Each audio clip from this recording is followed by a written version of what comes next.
Assalamualaikum warahmatullahi wabarakatuh. Salam sejahtera untuk kita semua. Perkenalkan, saya Ridhi Fitriawan, dosen di Sekolah Vokasi Universitas Negeri Padang yang berhome base di program studi Sarjana Terapan Penginderaan Jauh dan Sistem Informasi Geografis dengan NDDN 10060687. Program studi tempat saya bertugas saat ini sebelumnya merupakan program studi jenjang D3 Teknologi Penginderaan Jauh atau disingkat TPJ yang telah berdiri sejak tahun 2016 dan mulai menerima mahasiswa pertama pada tahun 2017. Sejak tahun 2021, program studi ini resmi bertransformasi dari D3 menjadi jenjang Sarjana Terapan atau D4 dengan nama Penginderaan Jauh dan Sistem Informasi Geografis atau disingkat PJSI. Video ini saya buat untuk memenuhi salah satu persyaratan untuk sertifikasi dosen pada tahun 2025 sebagai pernyataan diri dalam unjuk kerja Tridharma Perguruan Tinggi PDD UKTPT, khususnya dalam aspek pengajaran dengan sedikit penjelasan tentang integrasi pengalaman riset pengabdian pada masyarakat yang telah saya jalani selama ini. Pada kesempatan kali ini, izinkan saya memperkenalkan dan menjelaskan mata kuliah yang saya ampu, yakni pengolahan citra digital.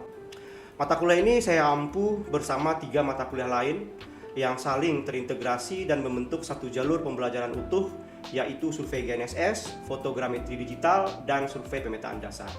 Di semester 3, mahasiswa kita memulai dengan mata kuliah pengolahan citra digital sebagai fondasi awal mereka untuk mengenali data raster.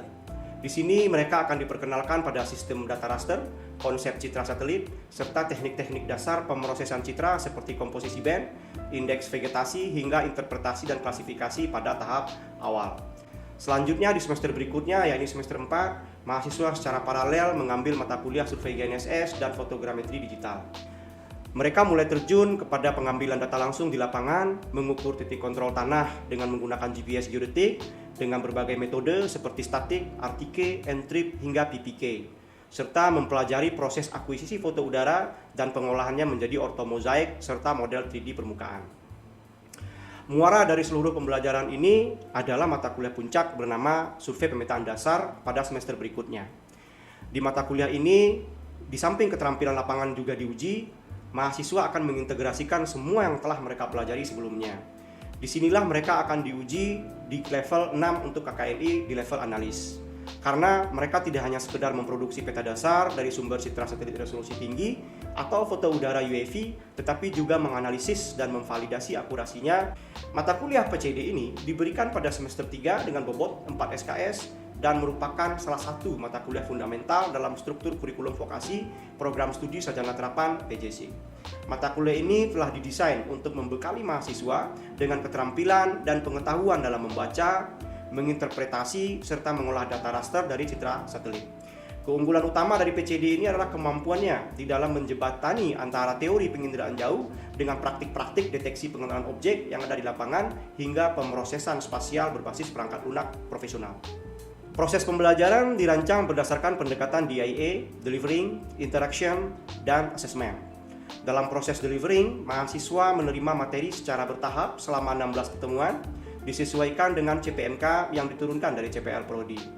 Pada aspek interaksi, mahasiswa dilibatkan dalam sesi diskusi kelas, kerja kelompok, hingga praktek langsung di laboratorium.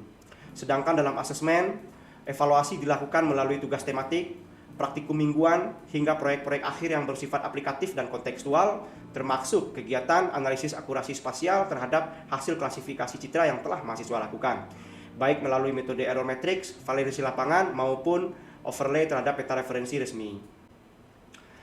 Pada mata kuliah PCD ini, capaian pembelajarannya adalah menargetkan agar mahasiswa mampu memahami prinsip dasar sistem PJ dan struktur data rasternya. Kemudian mampu menerapkan teknik koreksi, komposit band, menguasai pembuatan indeks vegetasi atau indeks spektral lainnya, klasifikasi tutupan lahan, serta interpretasi tematik berbasis citra. Lalu juga harus mampu mengkomunikasikan hasil analisis citra dalam bentuk laporan-laporan kartografis dan basis data. Semua capaian ini akan diuji secara menyeluruh, termasuk melalui analisis akurasi spasial yang menjadi bagian penting dari kompetensi teknis mahasiswa.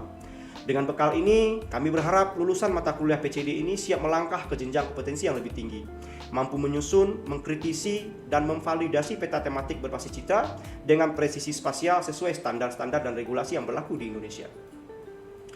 RPS atau rencana pembelajaran mata kuliah PCD kita ini disusun dalam 16 pertemuan, mengacu pada struktur capaian pembelajaran yang terintegrasi dan sistematis.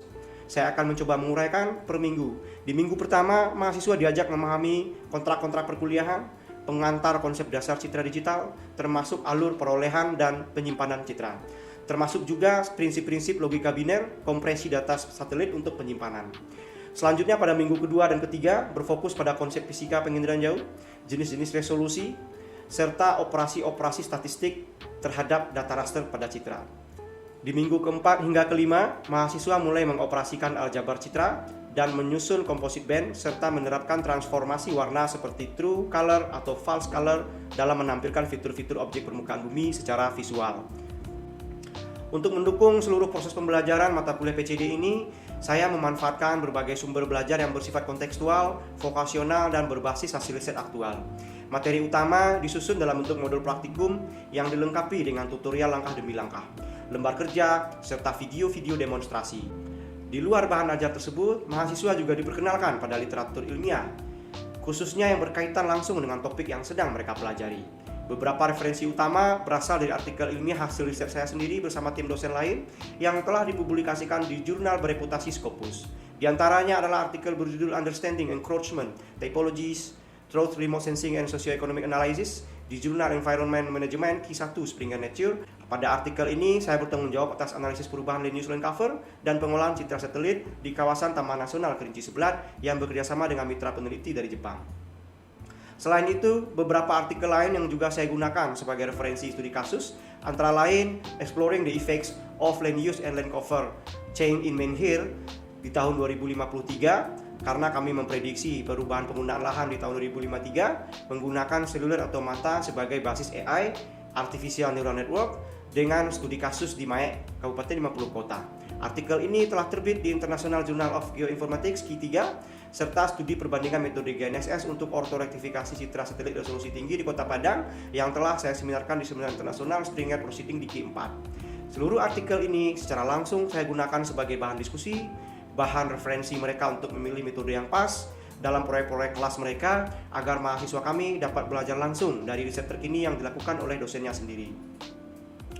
Proses pembelajaran lainnya juga saya dukung dari sumber lain seperti kanal YouTube Idrisi Solutions yang merupakan channel milik saya sendiri sebagai sarana pembelajaran terbuka di luar jam kuliah. Bahkan khalayak umum yang ingin mengenal lebih jauh tentang teknologi penginderaan jauh atau image processing. Di sana tersedia dokumentasi praktek pengolahan citra, tutorial pemrosesan citra, serta hasil-hasil simulasi land use land cover dengan rata-rata pengunjung masing-masing hampir 10.000 kali tonton. Semua materi dan kegiatan pembelajaran ini sudah terintegrasi ke dalam SMILE, Sistem Manajemen Informasi dan Learning Environment, yakni platform e-learning utama Universitas Negeri Padang. SMILE menjadi pusat kendali proses pembelajaran digital, di mana seluruh tugas, presensi perkuliahan, penilaian, forum diskusi online dilakukan secara terstruktur dan terdokumentasi. Melalui platform ini, mahasiswa memiliki akses penuh untuk belajar mandiri, akses ke sumber belajar internal maupun eksternal, berkolaborasi bersama tim kuliah, dan mendapatkan umpan balik secara real time. Untuk interaksi dan penilaian, saya menggunakan pendekatan student-centered learning dan project-based learning, di mana mahasiswa terlibat aktif tidak hanya dalam praktek, tapi juga dalam menyusun proyek spasial, menjelaskan hasilnya, mempertahankannya. Setiap tugas praktikum dirancang menyerupai tantangan di dunia kerja, sehingga lulusan memiliki portofolio berbasis kemampuan nyata yang dapat dipertanggungjawabkan secara profesional. Pada kegiatan ekstra, beberapa mitra industri yang telah bekerjasama, baik secara personal dengan saya maupun dengan program studi, baik dengan industri maupun dengan pemerintahan, saya selalu libatkan mahasiswa dalam aktivitas profesional, agar implementasi perkuliahan bagi mahasiswa menjadi lebih kuat, terlatih dalam iklim industri geospasial yang ketat dan adaptif. Selain itu, dalam kapasitas saya sebagai dosen vokasi, saya juga aktif mengembangkan produk bahan ajar mandiri yang dapat digunakan untuk mendukung pembelajaran maupun pelatihan-pelatihan vokasional. Beberapa produk bahan ajar tersebut telah tercatat secara resmi sebagai produk berbasis HKI, seperti lembar kerja praktikum geomorfologi umum untuk jenjang S1, bahan ajar untuk program Diploma 4 seperti modul digital, survei dan pemetaan udara berbasis drone, serta petunjuk teknis penggunaan alat survei GNSS High Target versi 60.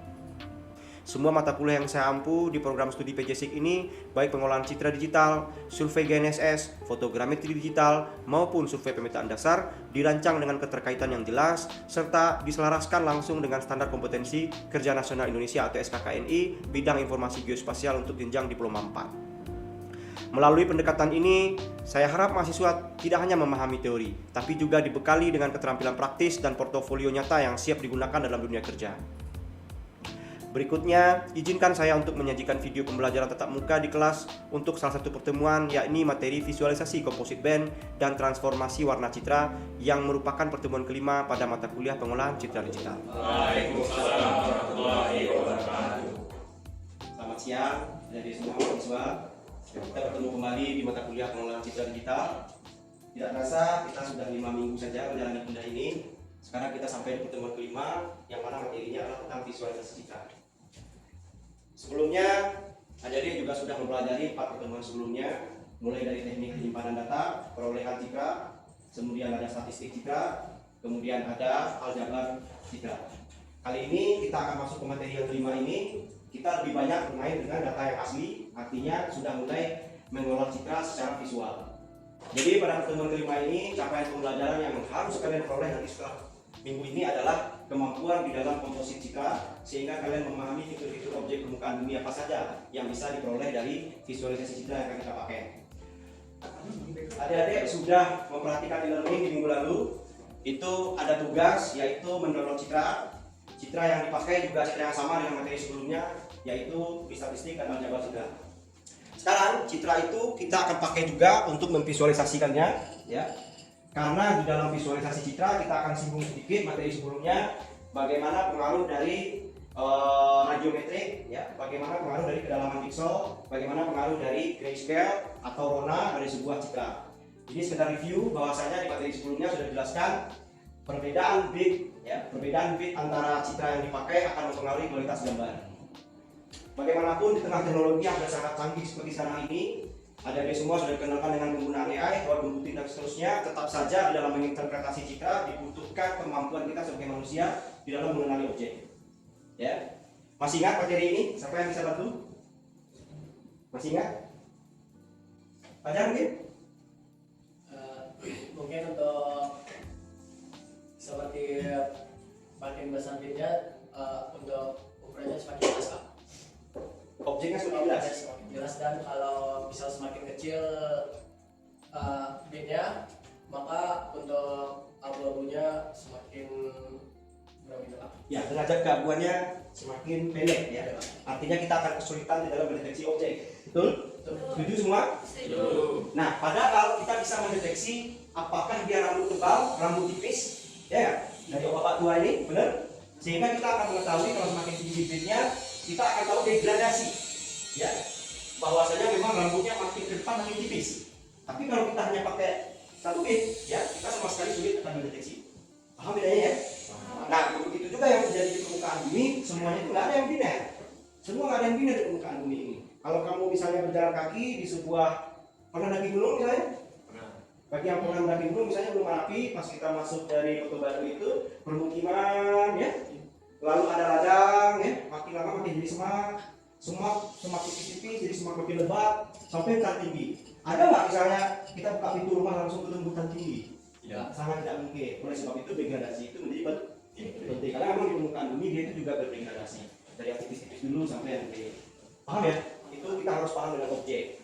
Nah, ini kebetulan adalah citra atau gambar atau image dari manusia, ya, yang mana anatomi tubuhnya sama dengan kita dan kita gampang mengenalinya dengan cepat. Yang menjadi masalah adalah permukaan bumi tidak semuanya bisa kita hafal dalam kehidupan sehari-hari, karena adik-adik semua adalah baru semester 3, ya, sehingga harus diperkenalkan dulu. Citra satelit itu adalah representasi dari permukaan bumi yang sebenarnya, ya. Oleh sebab itu kedalaman bit menjadi penting. Bagi yang masih belum rasanya memahami dengan utuh apa itu bit, buka lagi materi kita ya di pertemuan pertama, ya. Oke. Lalu kita lanjut.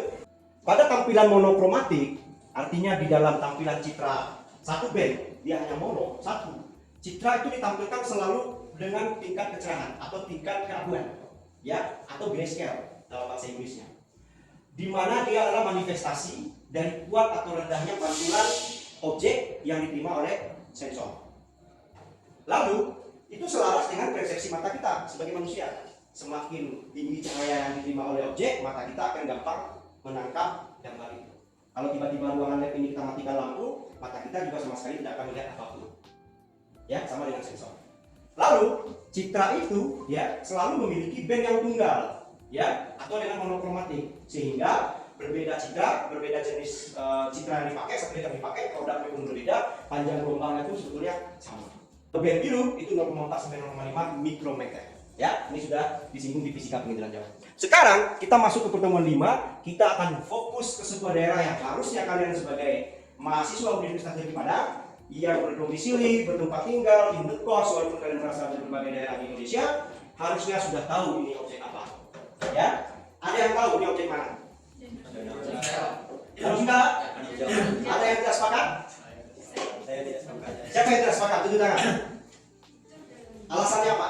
Alasannya itu danau itu lebih ke danau Manijo, soalnya sekelilingnya itu bukit, Pak. Sekelilingnya bukit. Kalau Iwang tadi alasannya Danau Singkara apa? Tebakan pertama aja, Pak. Tebakan pertama. Iya, karena saya orang Kantau, ini nggak tahu, Pak. Orang yang tahu, ya. Dan teman Uli ya. Ya, jawab. Nah, di sini si Fahrul punya alasan dari segi objek. Ya, Fahrul bisa mendeteksi objek perbukitan. Fahrul bisa bantu teman-teman. Yang mana yang dimaksud dengan perbukitan itu? Yang di sekitaran danau itu ada perbukitan melonjak, Pak. Yang mana kira-kira? Boleh maju dulu? Ya, ini untuk pembelajaran teman-teman ya. Coba perhatiin ini, Pak. Perbedaan tingginya kelihatan dari sini, Pak. Apa yang menyebabkan Fahrul bisa mendeteksi perbedaan tinggi itu? Karena dari teksturnya, Pak. Tekstur, lalu apa? Habis itu gradasi warnanya, Pak. Gradasi warna, lalu yang lain? Habis itu Gradasi rona apa warna? Ronald. Rona, Ya. good. Lalu Habis itu paling itu, oke, jangan dulu. Coba, ya. Ada dia mahasiswa perhatiin.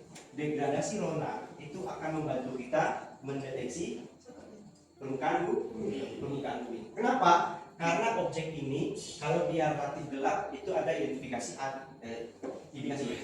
Kalau dia berwarna gelap itu ada indikasi sebagai objek yang bayangan. Kenapa ada bayangan? Karena dia membelakangi datangnya sinar matahari. Ya, paham ya? Kalau tanpa bantuan bit tadi, tanpa bantuan bit, ini kan 16 bit ya, bilang 18 ya. Tanpa bantuan bit yang dalam tadi, yang tadi itu, maka kita tidak bisa mendeteksi degradasi.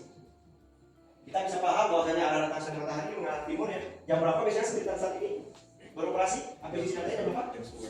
Jam 10 pagi. Artinya dia lebih ke arah timur ya. Arah kanan citra ya. Maka yang bagian sisi kirinya akan terlihat lebih gelap. Kalau daerah ini datar, maka dia akan tidak kelihatan perbedaan. Paham ya? Itu yang menjadikan manusia kita sebagai praktisi penginderaan jauh ya itu harus memahami sampai ke sana. Oke, bagus. Ini adalah danau Manijo. Kita lanjut dengan citra band berikutnya. Ya, ini sama saja. Sama saja. Kalau begini, lebih bingung lagi.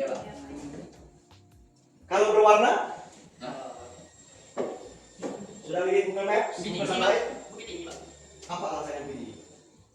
Alasannya bukit tinggi. Karena dari landmark mungkin, Pak. Di Landmark apa yang Iwan kenali dari bukit tinggi? Sudah, Pak. Iya, kayak bangunan hotel yang ada di tengah-tengah itu, Pak. Hotel apa? Yang mana yang? Ini berarti yang Iwan maksud yang ini? Iya, Pak. Oke. Sama itu jenggadang yang di kanannya, Pak. Ada sama Pak. Yang ini? Ah, iya. Ini yang mana? Enggak, sebenarnya, Pak. Ini? Nah, Ada yang tidak sepakat? Tidak sepakat? Tidak. Baru katanya bukit tinggi juga. Yang lain? Berarti Iwan walaupun berasal SMA dari Tapanuli Selatan, dia sering main bukit tinggi ya. Benar ya adik ya? Ini adalah kota bukit tinggi. Ya. Nah, kalau Iwan tadi pernah main bukit tinggi, kan Iwan melihat dari samping kan ya? iya. Naik mobil atau jalan kaki di sekitaran kota bukit tinggi.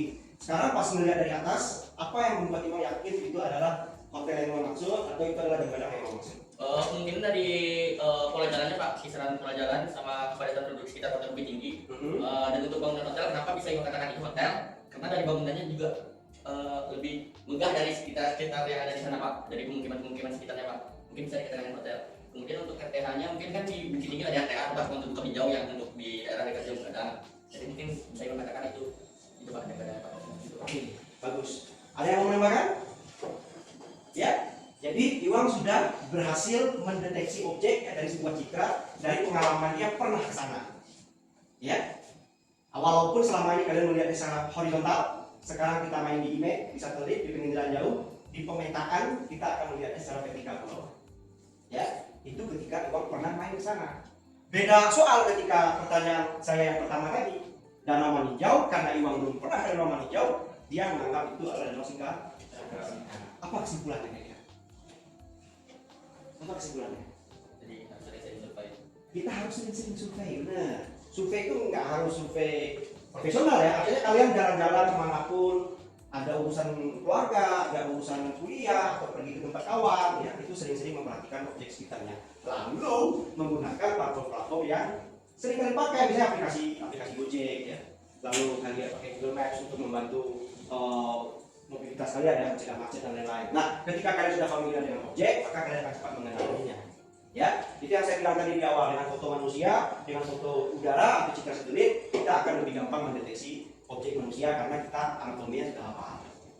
Paham ya sampai sana ya? Karena memang mata kuliah PCB ini atau kerangka keseluruhan kalian kuliah di penginderaan jauh dan SIK ini, kalian memang memiliki kemampuan nanti itu bisa membuat peta-peta tematik dari berbagai sumber, baik itu citra satelit maupun dari foto udara. Ya, kalau LTH yang dibilang oleh si Iwan tadi itu berubah warna menjadi merah atau oranye. Ya, kira-kira ini apa?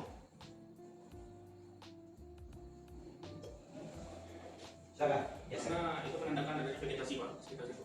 adanya vegetasi. Ya. Yang lain dari yang merah ini? Halo? Karena beda pantulan Pak. Beda patulan. Iya Pak. Coba dijelaskan lebih lanjut Pak. Gimana maksudnya? Karena dari komposit kan kita bisa melihat perbedaan pantulan Pak, tinggi rendahnya pantulan. Jadi kayak contohnya vegetasi itu pantulannya itu lebih tinggi ke yang hijau. Oke, ya. Ini saya luruskan ya. Kenapa ini bisa berwarna merah? Ya, karena kita pakai yang warna semu, ya, atau warna palsu, false color, ya, kompositnya. Tujuannya apa? Mempermudah kita di dalam mendeteksi objek lain. Ya, ketika kita pakai true color seperti ini atau warna asli, ya, kita akan sulit bedakan mana yang rumput sintetis, mana yang rumput asli, mana yang hutan. Tadi aja ada hutan sintetis ya. Di berbagai pinggir-pinggir jalan, pohon-pohon kurma yang sekiranya palsu, ya. Tapi kalau kita pakai komposit band yang lain, ya, menggunakan band inframerah, ya, ini inframerah dekat, ya, maka seluruh yang bervegetasi akan dibantukan oleh lebih tinggi daripada yang lain, ya. Sehingga dengan bantuan ini kita akan lebih mudah mencari rumput, semak, pohon tinggi, atau rumput-rumput liar sekalipun yang ada di sekitar pemukiman. Coba bandingkan dengan true color, kalian akan sulit. Ya, itu adalah kelebihan dari band inframerah dekat.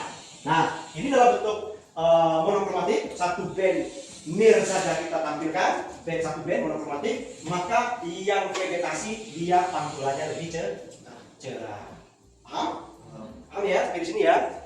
Sekarang kita masuk ke kombinasi band yang sebenarnya pada lansa. Karena di sini saya akan kasih kalian materi praktikum, ya. Kalian akan belajar bagaimana membuat komposit band dari citra lansa yang minggu lalu sudah kalian download, ya. Lalu kita akan hasilkan citra berwarna seperti ini, komposit 3 band, ya. Sehingga perbedaan komposit masing-masing band ini akan menghasilkan objek apa? Oke, ya. Dari komposit band ini kalian akan dimudahkan mendeteksi objek apa, ya. Karena berbeda komposisi band, maka akan berbeda pula objek yang ditonjolkan. Gitu.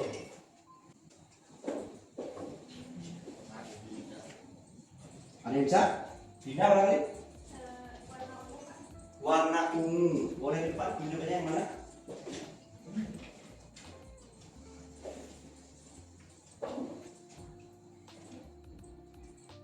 Oke. Kalau daerah misalnya atau yang seperti sawah, rawa dan lain-lain bisa diprediksi dari sini nggak? Nah ini kira-kira ada apa ini? Ini danau sekarang, Pak. Ini danau sekarang. Kalau yang ini? Danau Penjara. Danau Penjara. Oke, silakan dulu. Coba perhatikan deh, aja deh.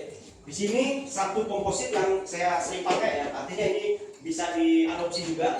Suir 1, nir sama red, kombinasi 3 band itu menurut saya sangat-sangat bisa mewakili hampir dari seluruh objek di permukaan bumi. Saya bantu beberapa contoh lagi.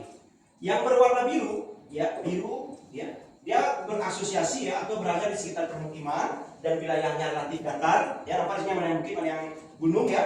Udah tahu ya ini gunung apa? No, Marapi ini. Ini apa? Oh, itu satu Pak. Gunung Sako. Kalau ini? Sudah Tandike. Tandike. Cilala yang ini. Ya. Oke, waktu kita sudah hampir habis ya. Praktikumnya sudah bisa kita lihat dulu progresnya. Siapa di antara dari mahasiswa yang mau mencoba menyampaikan eksposisi? Saya Pak. Silakan saya.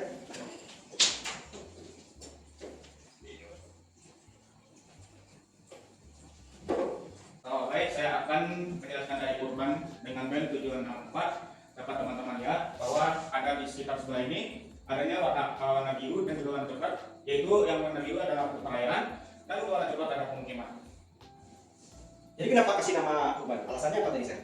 Karena bisa untuk melihat lebih jelas atau lebih detail tentang dari apa saja yang ada dalam citra tersebut, Pak.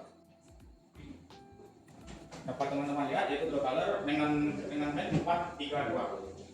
Ini nih lebih realistis ya, mungkin dari penampakannya itu lebih dekat atau lebih asli gitu.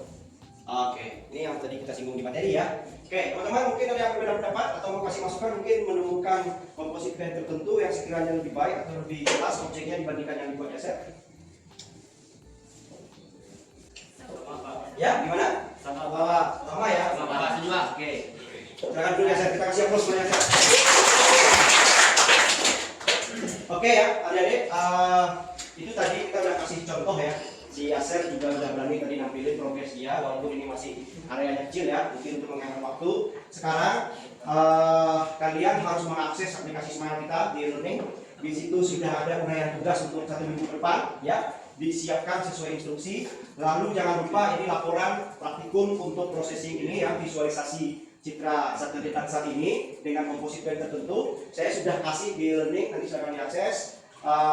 Komposit tertentu, tapi saya tidak menyebutkan bandnya, ya, saya tidak menyebutkan nomor bandnya dan nama bandnya, tapi saya minta objek ini gitu, ya. Ketika saya minta objek tertentu, kalian harus bisa mencarikan komposit yang sesuai supaya objek yang dimaksud itu bisa menonjol, ya, bisa lebih jelas diinterpretasi oleh mata kita manusia, ya. Baik, kalau begitu kita akhiri kelas ini, silakan lanjutkan di rumah, ya. Terima kasih banyak atas perhatiannya. Mohon maaf bila ada kekurangan, saya akhiri. Assalamualaikum warahmatullahi wabarakatuh. Waalaikumsalam warahmatullahi wabarakatuh. Demikianlah cuplikan dan deskripsi proses pembelajaran mata kuliah pengolahan citra digital yang saya ampu. Saya tidak dapat menampilkan semuanya dalam video yang singkat ini, tapi semoga harapan saya dapat mencukupi untuk memberi gambaran tentang bagaimana saya merancang, melaksanakan, menilai pembelajaran dengan semangat vokasi yang kuat dan nafas profesional yang nyata. Terima kasih saya ucapkan kepada tim penilai Serdos tahun 2025, Direktorat Sumber Daya, serta semua pihak di UNP, khususnya pimpinan universitas, sekolah vokasi, rekan sejawat saya di Prodi D4 PJSIK, tenaga kependidikan dan teknisi lab, serta tentu saja bagi para mahasiswa PJSIK yang selalu menjadi semangat utama saya dalam mengajar dan mengembangkan riset atau pengabdian, serta kemitraan di luar sana. Bagi saya, menjadi dosen vokasi bukan hanya sekedar menyampaikan teori dan menanamkan prinsip kevokasian saja, tapi juga memastikan mahasiswa saya menguasai keterampilan nyata, mampu memetakan, mengukur di lapangan, mengolah dan menganalisis data, serta siap mengabdi untuk bangsa Indonesia dan dapat membawa harum nama bangsa lewat peta dasar yang presisi dan terpercaya, serta kualitas sumber daya yang mampu bersaing di kancah global. Karena pada akhirnya pendidikan bukan hanya soal transfer ilmu, tapi tentang menumbuhkan daya tahan, kepekaan ruang, dan keberanian mengambil peran di dunia yang cepat berubah. Saya akhiri dengan satu prinsip yang saya pegang dalam setiap proses belajar, peta yang baik, dimulai dari proses belajar yang jujur dan menjaga etik, lapangan yang nyata, serta niat yang lurus. Mohon maaf yang sebesar-besarnya atas banyak kekurangan dan kealfaan. Wassalamualaikum warahmatullahi wabarakatuh. Salam sejahtera untuk kita semua.